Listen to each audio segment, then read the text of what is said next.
Hi everyone, T20 World Cup Daily from the Pavilion. I'm Carter Krishnaiyer. We are simulcasting on Beyond the 90 as we do whenever the United States plays. And you can find us on Beyond the 90, on Beyond the Boundary, and from the Pavilion's YouTube page.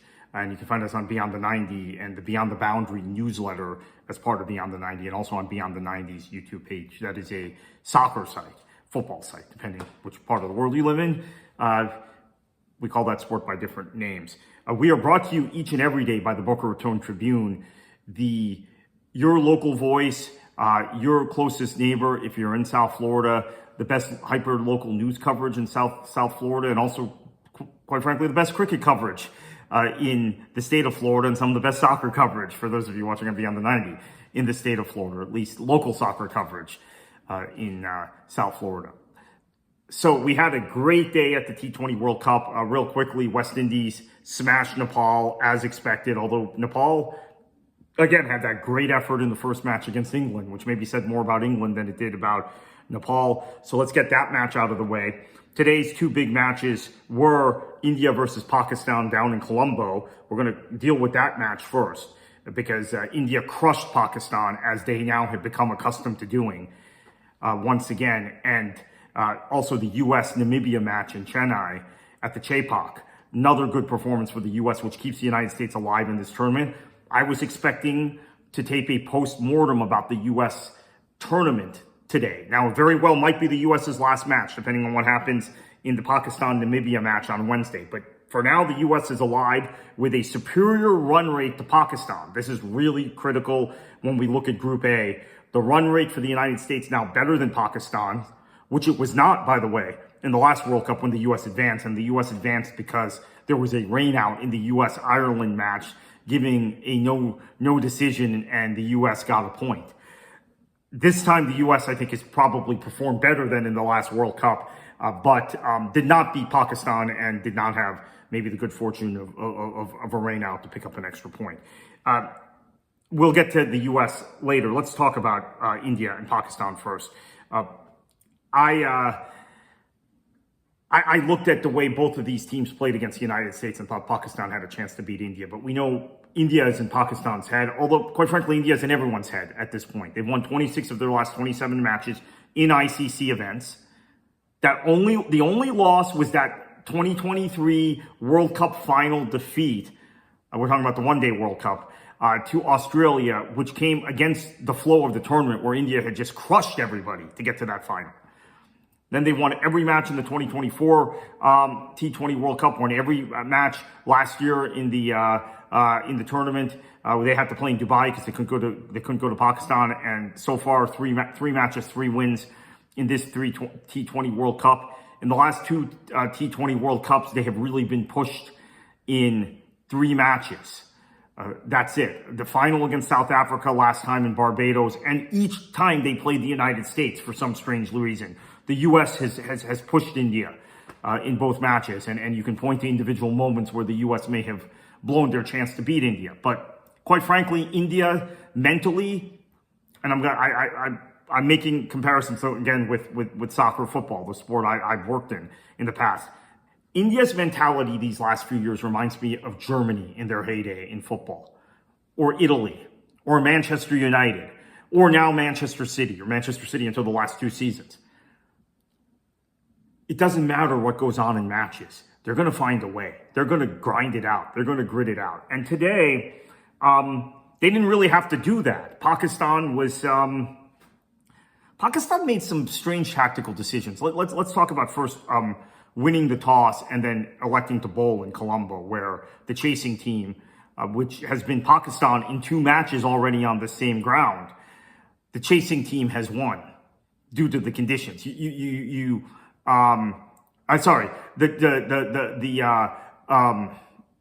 chasing team has tended to not win in Colombo, with the exception of random matches here and there. Pakistan, as we saw, had posted scores against the United States and hung on.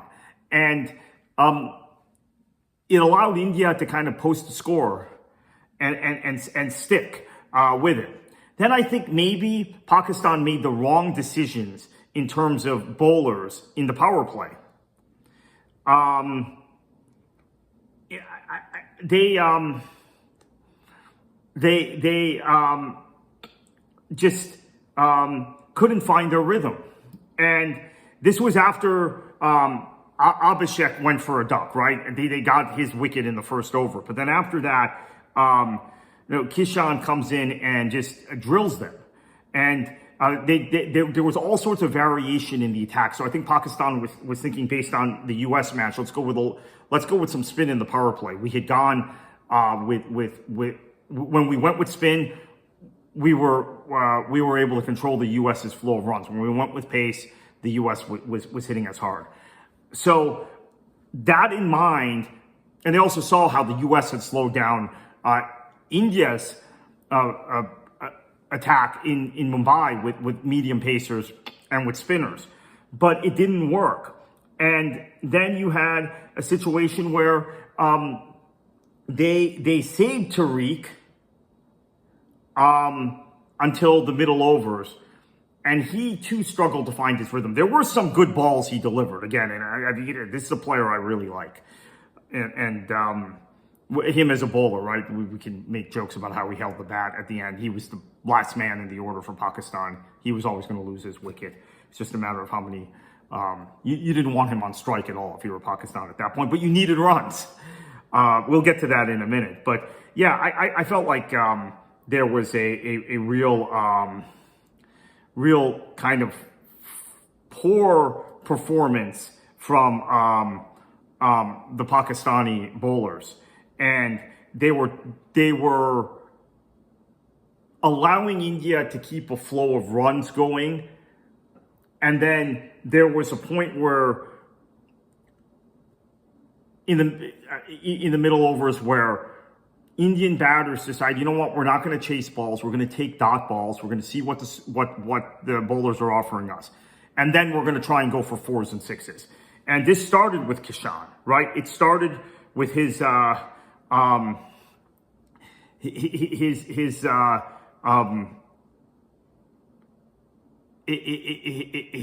batting, and didn't need as much from Sky today, but they were able to post a number. This is the key. They posted a number, and then Pakistan had to chase. And then Pakistan's chasing, and I don't want to get into specifically Pakistan's record against India recently, but it's bad. And this is one of the biggest rivalries in this sport, or in all of world sport.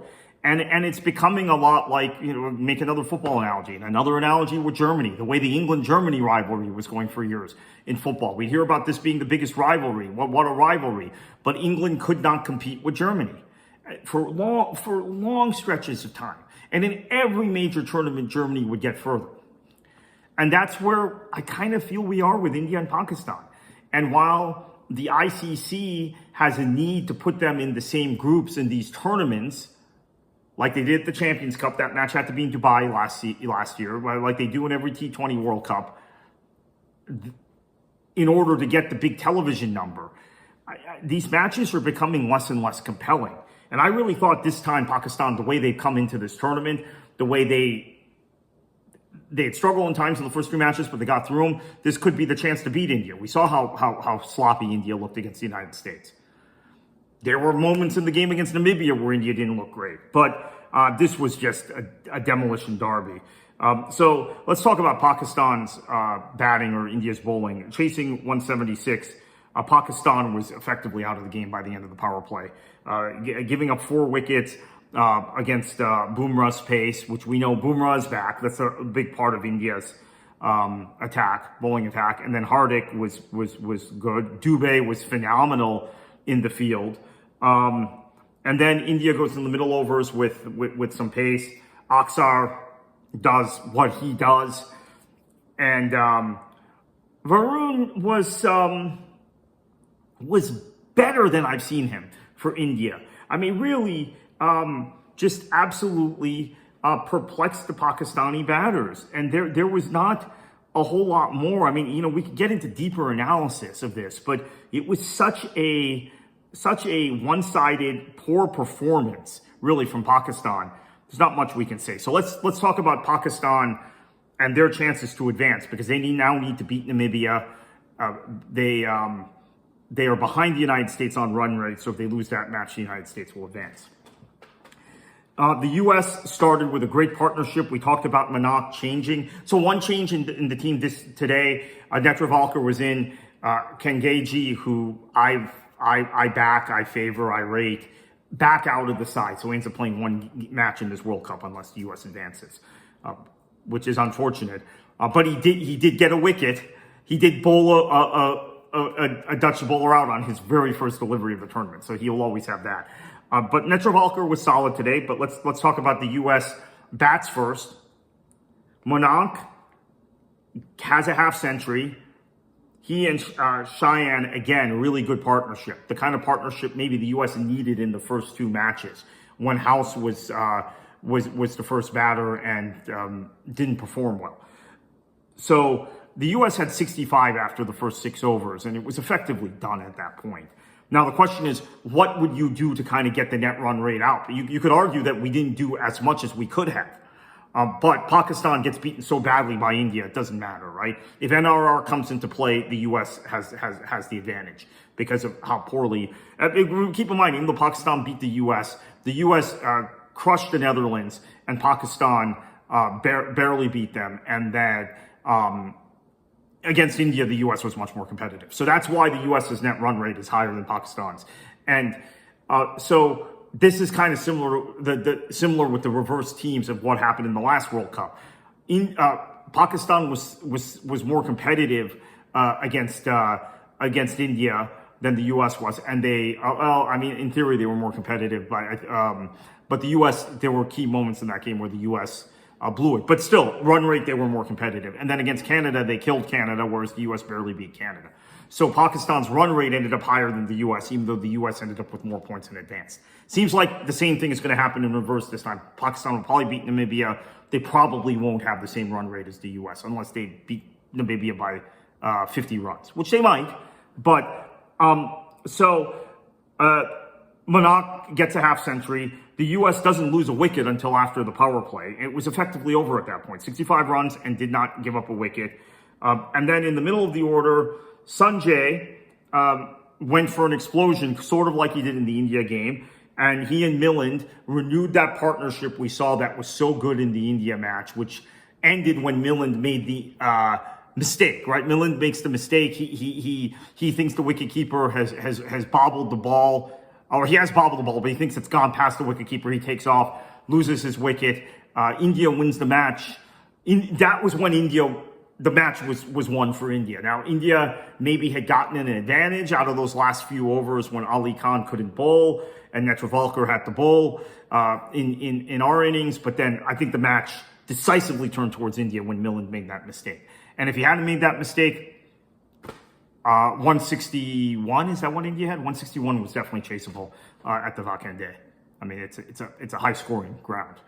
So that partnership is renewed. No mental mistakes today, and they had an 87 run partnership, and it was over. Now let's talk about our bowling. Shubham, who it was one of the leading run scorers in this tournament, but didn't get the bat today because we were so effective. And so he didn't really get to add to that total. He was back bowling, and his slower balls really worked in the middle of the order to get us some wickets, because Namibia had a good power play. They were 57-1 after at the end of the power play, and Steenkamp had kept them in the hunt, 58 off of 39 balls. And so they were at 97-1. We'd only taken one wicket through 10 overs. And at that point, you're thinking, okay, the run rate might slow down, but they're going to get to 170 or 180. And this is going to be very close. We were on 199. And we're not going to do enough in the run rate. And you never know. You start batting for power, you start making mistakes in the field, they might get to 200 and you lose. So then there was a real discipline. Shubham Ranjane with the bowling. Very, very good. Vance Skalwick again picked up a couple wickets. Harmeet bowled fairly well. And Netravalkar and Ali Khan got some overs towards the end of the match, and we were able to slow down their run rate. But they got their full 20 overs, and we didn't take as many wickets as maybe we needed to. So I think one of the things that I really liked about how we bowled today is that the Chepauk pitch became harder to hit as each innings went on. Our innings and Namibia's innings. So the U.S. was able to really utilize this in smart decisions by Manak, with a lot of variation, changes to the to pace in the middle innings, and disciplined field setups. We didn't see sort of the clunky field setups that quite frankly might have cost the U.S. the match against India. Although, as I've said before, India has a way of winning matches. They have this mentality, this mental fortitude that no one else in this sport seems to have currently, and reminds me of Germany in football back in the day, or Manchester City, Manchester United, Pep Manchester City, Sir Alex Ferguson, Manchester United, or if you're a fan of American sports, the Chicago Bulls under Phil Jackson, right? With Michael Jordan and Scottie Pippen. They have that vibe to them. So maybe we were never going to win that match, even though there are these key moments where it appeared we would, just because India finds a way. But that was important, I think, the field setup and how we bowled those middle overs. We won this match because Namibia did create a bunch of runs, because Sanjay did not give up his wicket easily as he did against Pakistan and against the Netherlands. And he was able to bat deep into the final overs. And at that point, you have really a lot of flow in the match. And Milland also, no mistakes this time. So you had a set partnership, and you had a set kind of guy you wanted on strike in Sanjay Krishnamurthy. And I think the thing that we've learned from this tournament, we'll do the tournament postmortem whenever the U.S. is out, but in Sanjay Krishnamurthy and Mukamala, two young American-born and raised cricketers, we have two potential superstars of this game who are already on the international level and who have developed because of Major League Cricket and the other development tools that we have in this country. And as Manak said after the Netherlands match to the ICC, give us more resources. The Associated Nations need more resources. This sport's becoming more competitive. It's becoming more competitive through the middle ranks. Maybe not more competitive at the top, because it just feels like India is unbeatable at this point. But we'll see. West Indies, South Africa, they might be able to beat them in a one-off match. This is why maybe we like this form of cricket, because you can have a one-off match and beat someone. Whereas if you're doing 3-day tests and 5-day tests, it's very hard at this point to beat India the way they're going, and very hard to beat Australia in test. And it feels like it's just those two countries right now. But that's a subject for another time, maybe way out into the future. But this was good, and the qualification for the Super 8 now completely depends on the Pakistan-Namibia game, as I mentioned. So that match is Wednesday. The U.S. is still alive until Wednesday. The team will hang around. The players who have been out of the team the last few matches, House being one, obviously Kemgeje today, and you had